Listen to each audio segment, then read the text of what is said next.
biasa. Dan kita menemukan dalam hadis, innallaha harrama 'alan nar. Allah mengharamkan neraka untuk menyentuh orang yang di kolbunya ada nama Allah, la ilaha illallah. Itu ada di Sahih Bukhari. Man qala la ilaha illallah min qalbihi aw nafsi. Yang membaca la ilaha illallah dari kolbunya atau dari dalam jiwanya. Nah, ini kita sudah bahas di waktu-waktu kemarin.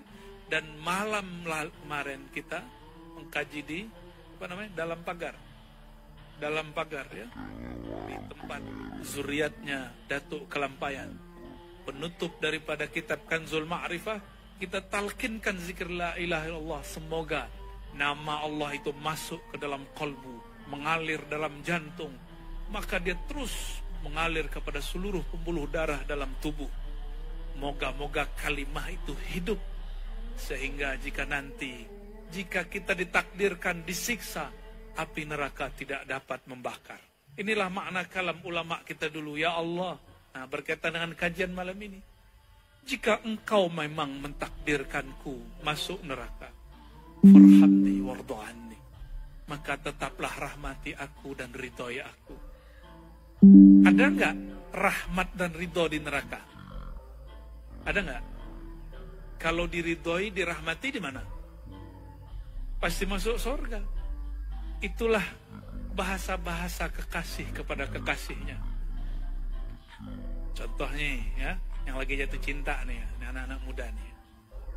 Silakan putuskan aku, tapi jangan hapus namaku dari kolbumu. Nih para jomblo. Jomblo-jomblo depan nih banyak. Ya begitu ya. Silakan putuskan aku, tapi aku tetap mengirimkan Fatihah kepada ruhmu. Itu pelet paling hebat tuh. Ngapain belajar pelet kemana-mana? Antum belajar kirim Fatihah selesai. Cuma diterima masalah lain.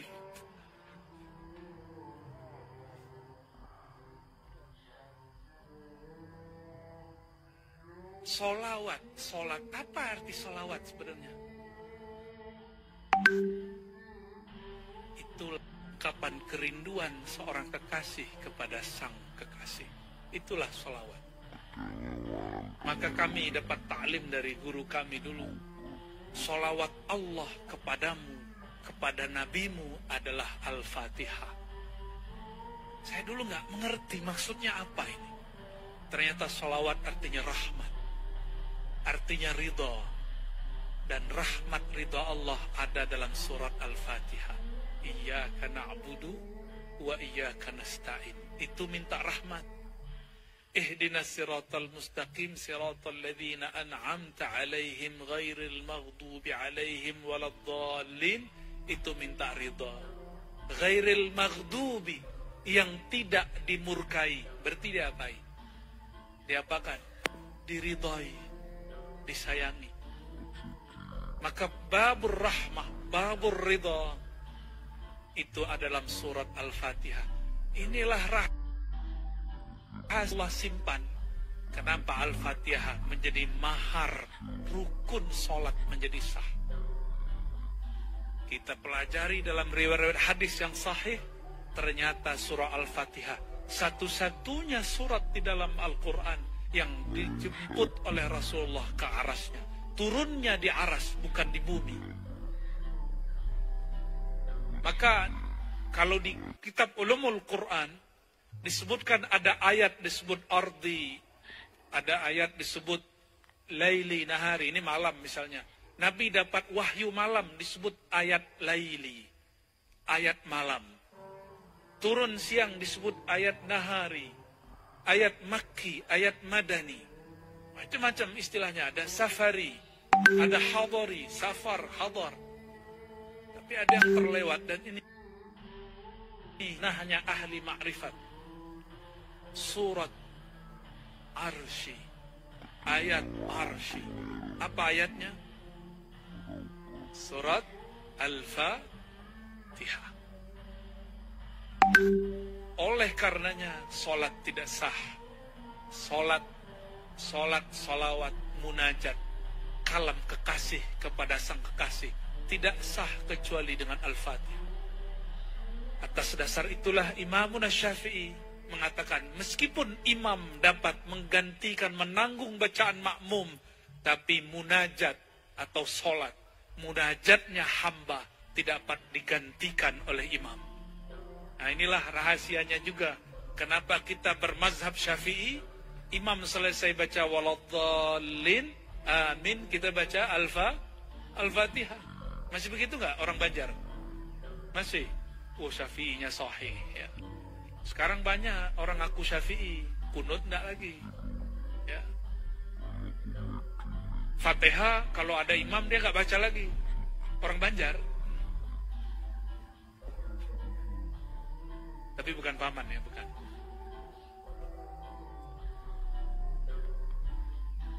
Maka jika disebut waju'ilat qurratu aini,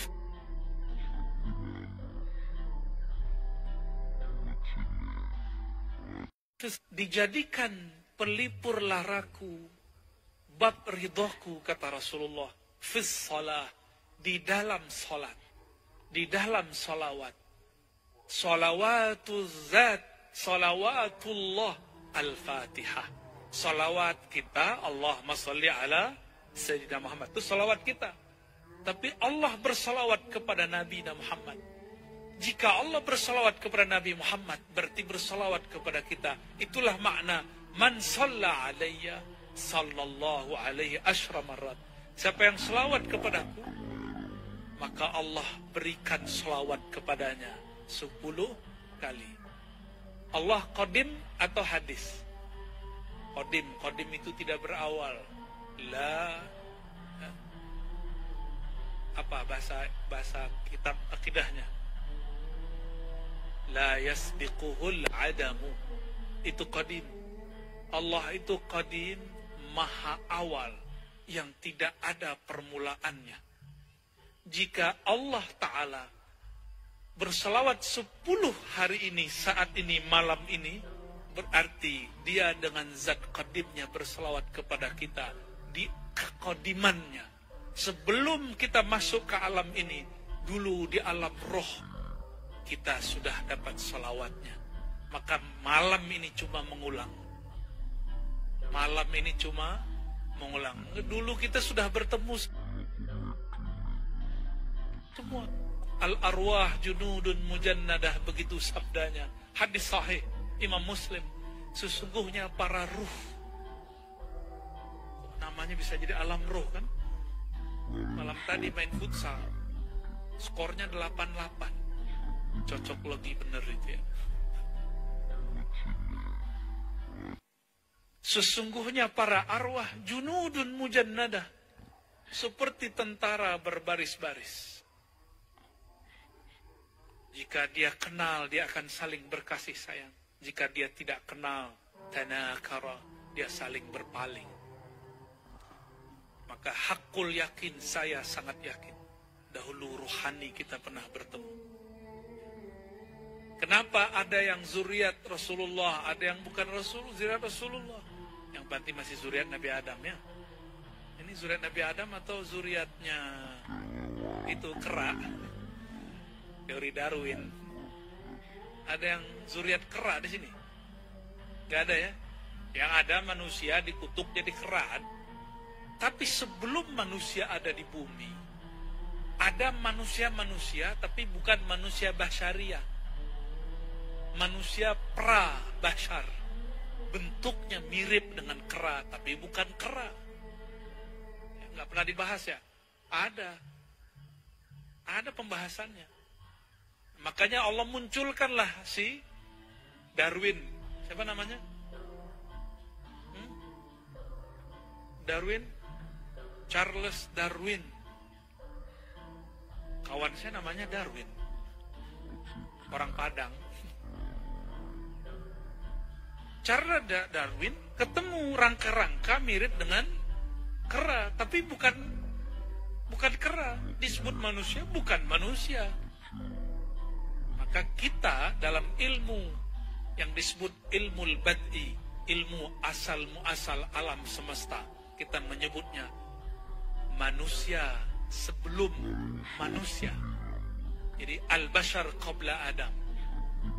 Maka ada bashar qabla Adam, ada bashar sebelum setelah Adam. Nah, kita ini manusia generasi terakhir. Maka Nabi mengatakan umur umat itu, hadisnya dhaif tapi ulama kita membolehkan pakai. Ya. Umur umat itu 7.000. Dan Nabi Adam dari dulu sampai sekarang, nah ini mau genap 7.000 ini. Mau genap 7.000 tahun. Wallahu a'lam ya. Jadi Nabi Adam tingginya betul 30 meter lah sekarang.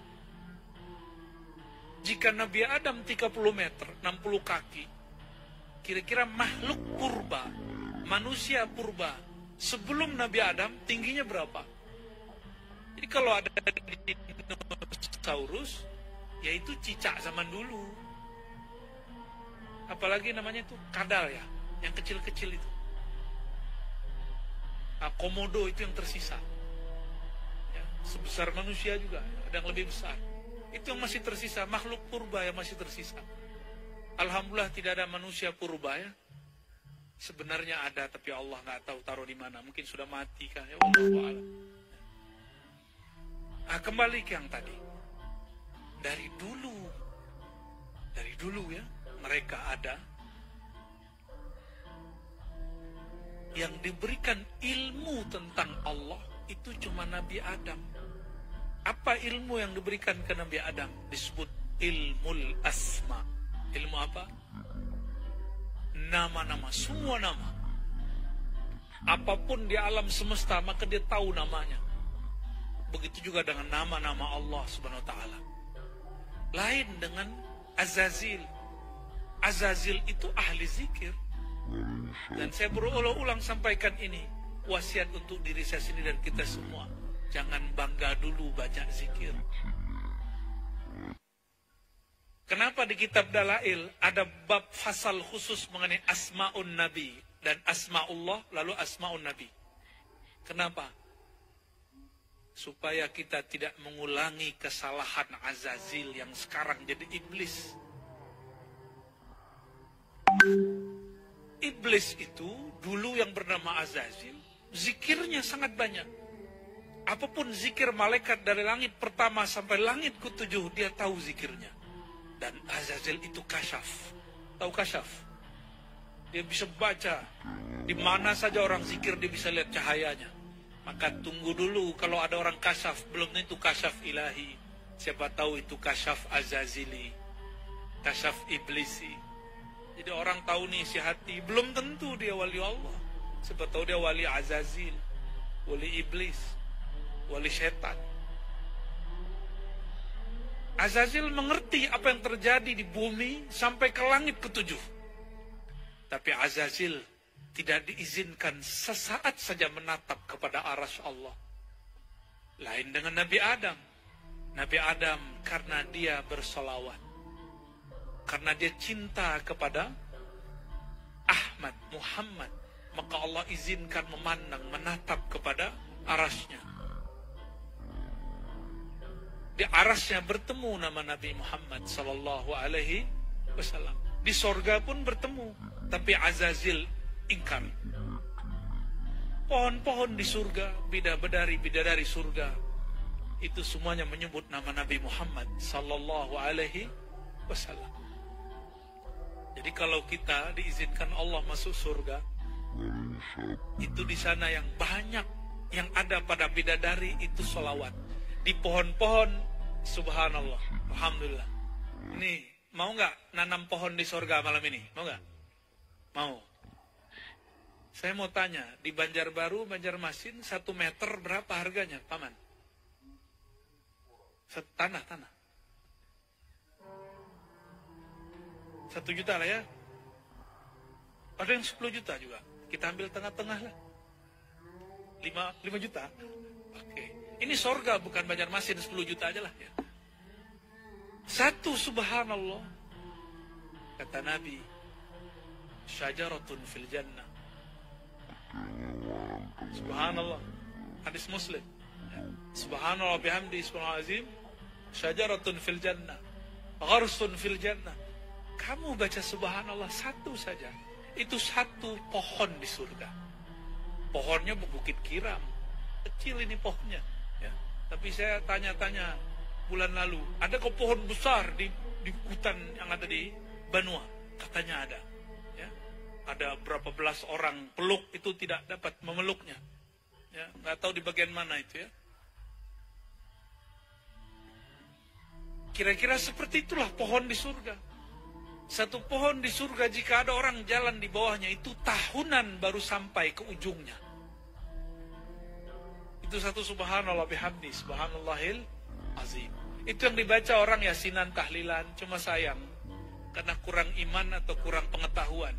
Kata kawan, baca subhanallah bihamdi subhanallah azim itu bid'ah. Bid'ah kalau ramai-ramai.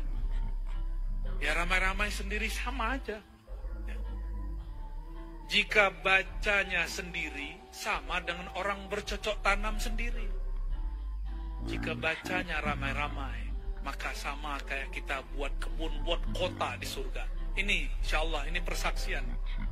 Orang yang zikir berjamaah di bumi, baca Quran bersama-sama di bumi, mendengarkan ayat Quran atau zikir di bumi, nanti dia di surga punya kota yang sama. Pohonnya ini komplek. Jadi nanti ada disebut dengan Baitul Hamdi, taman-taman rumah istana Hamad, ada Baitul Salawat, ada Bait Subhanallah, ada Bait Alhamdulillah. Ada semuanya di sana. Apa yang kita lakukan di sini itu terjemahan yang di sana. Maka dalam hadis Imam Bukhari dikatakan, jika seorang hamba berjalan, langkah kanannya surga, langkah kirinya neraka. Jadi kita ini baru bangun tidur, itu tantangannya surga neraka. Berarti masuk surga gampang, masuk neraka juga gampang. Tapi kenapa doktrinnya masuk surga susah? Masuk neraka gampang. Itu karena ada satu hadis di riwayat Imam Nasai. Allah perintahkan kepada malaikat Jibril, ya Jibril, kamu lihatlah surga. Lalu terbanglah malaikat Jibril mengelilingi surga. Selesai dia berkeliling dengan sayapnya yang paling banyak dari semua sayap. Sayapnya ini tandingannya cuma satu, Azazil. Sayapnya 300 kanan, 300 kiri. Satu sayapnya menutup langit dan bumi. Bayangkan kecepatannya. Dan yang dapat menandingi Jibril cuma Azazil, bapaknya syaitan. Sayangnya karena di surga sayapnya iblis patah, maka dia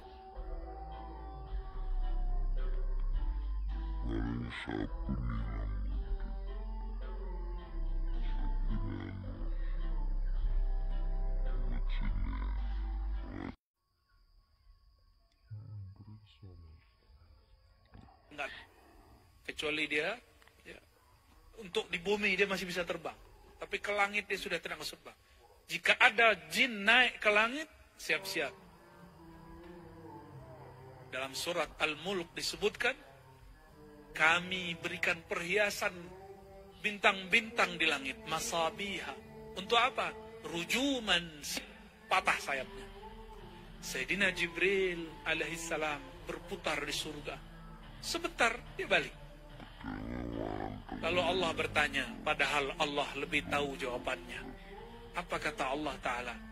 Wahai Jibril, apa yang engkau lihat dari surga? Apa jawaban Sayyidina Jibril? Ya Rabb, jika hambamu tahu yang di dalam surga, maka mereka akan tinggalkan apa saja. Mereka hanya menginginkan surga dan isinya. Mungkin gak mau nikah, gak mau kawin, gak mau kerja, maunya mengejar surga. Lalu Sayyidina Jibril diperintah lagi, baik, sekarang kamu pergi ke neraka. Pergilah dia ke neraka, berputar sama, balik lagi di apa yang kamu lihat dari neraka? Ya Rabb, jika hambaku mendengar, melihat apa yang di neraka, mereka semuanya akan takut kepadamu dan mereka akan taat kepadamu. Seperti anak-anak diancam. Tapi kemudian Allah suruh lagi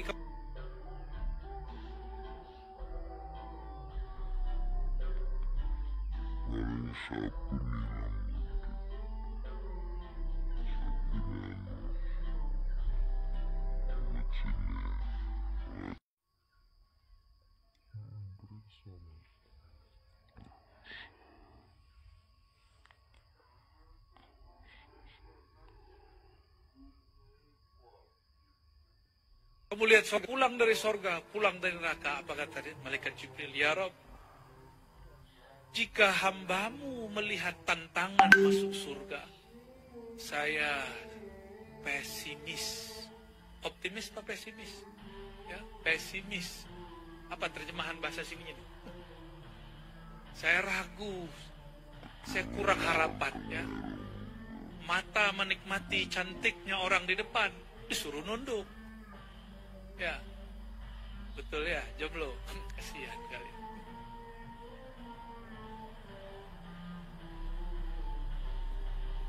Lain dengan neraka.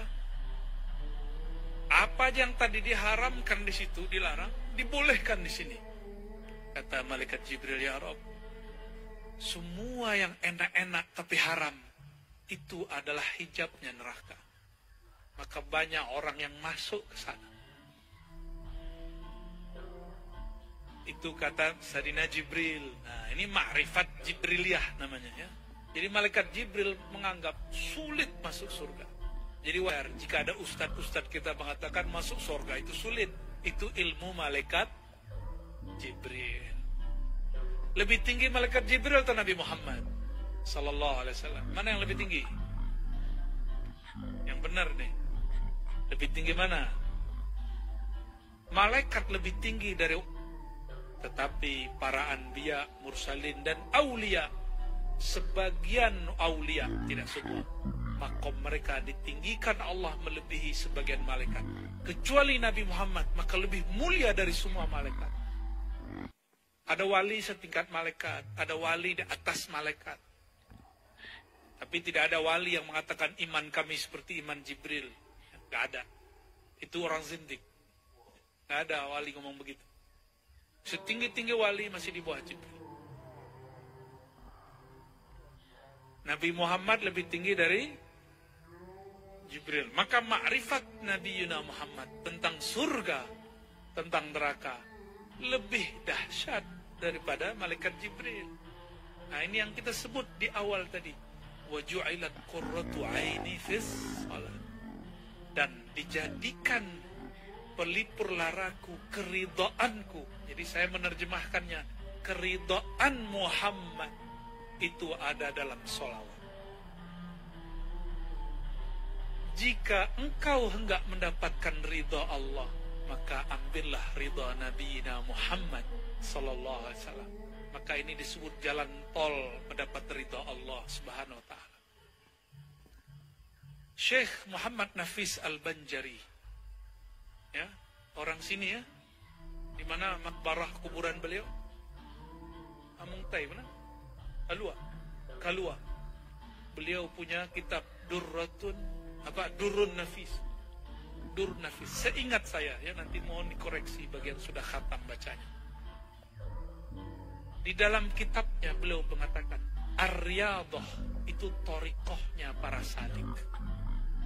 Orang-orang yang suluk, orang-orang yang soleh. Nah, ini riyadhah, puasa, zikir, menahan syahwat, itu biasa, standar.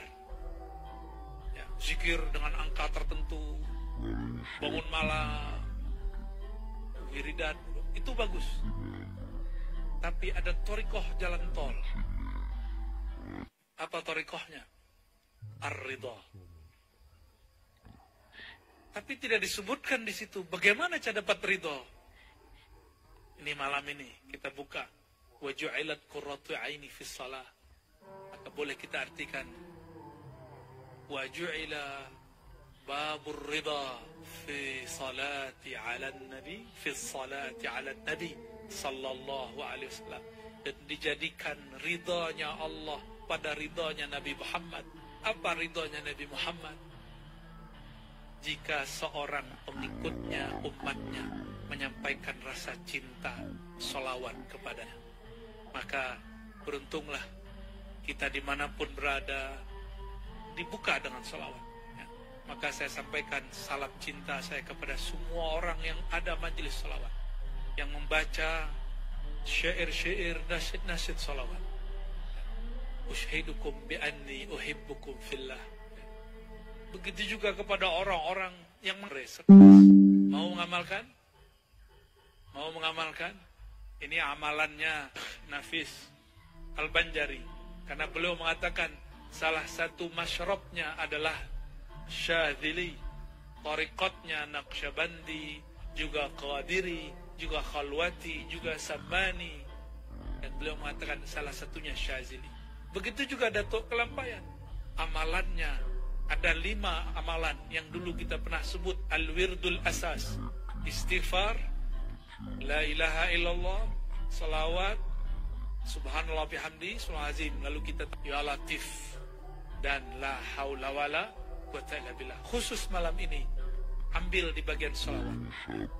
Namun masyayikh saya, mereka ada yang salawat 500 sehari, ada yang salawat 1000 sehari, ada yang 10.000 sehari, ada yang 25.000 sehari. Ada yang nafas naik, nafas turun, dia bersolawat kepada Allah SWT. Seorang guru saya baru wafat, namanya Syekh Kiai Haji Ahmad Jayadi Al-Qadiri An-Naqsyabandi Al-Khidri, yang mengajarkan kepada kami ya, Khidriyah dan Tariqah Naqsyabandiyah dan Qadiriyah, jalur kepada Syekh Ahmad Khatib Sambas ya, daerah Kalimantan ini juga. Beliau orang Betawi, mastur, baru saja meninggal. Sering berjumpa Rasulullah SAW baik dalam keadaan jaga ataupun mimpi. Ditanya oleh murid-muridnya, wahai Tuan Guru, wahai Kiai, apa amalan engkau sehingga engkau mendapat makom seperti ini? Apa jawaban beliau? Saya dari bangun tidur lagi, tidak lepas daripada bersolawat kepada Rasulullah Sallallahu Alaihi Wasallam. Inilah yang dikatakan Ubay bin Ka'ab radhiyallahu ta'ala anhu, ya Rasulullah, porsi solawatku berapa kepada engkau? Apakah 1/4, 1/3, setengah, 2/3? Kata Nabi, terserah engkau. Akhirnya dia mengatakan, aj'al salati kullaha, aku jadikan salawatku semuanya untukmu, wahai baginda Rasulullah Sallallahu Alaihi Wasallam. Inilah cita-cita hidup saya. Semoga setiap nafas naik, nafas turun adalah salawat kepada Rasulullah Sallallahu Alaihi Wasallam. Barulah nanti insya Allah ruhnya berpulang kepada Bapak Ruh, baginda Rasulullah Sayyidina Muhammad Abul Arwah Sayyidina Ahmad Ummul Arwah, yang disebut dalam penutup doa tadi Maulid Habsyi Al-Ab Al-Akbar. Rasulullah itu disebut ayah teragung ya. Maka tidak bid'ah kalau orang bersolawat, assalatu wassalamu alaika ya abati ya Rasulullah, salawat kepada engkau wahai bapak ruhku Rasulullah Sallallahu Alaihi Wasallam. Silakan diamalkan itu ya. Assalatu wassalamu alaika ya abati ya abaruhi ya Rasulullah ya.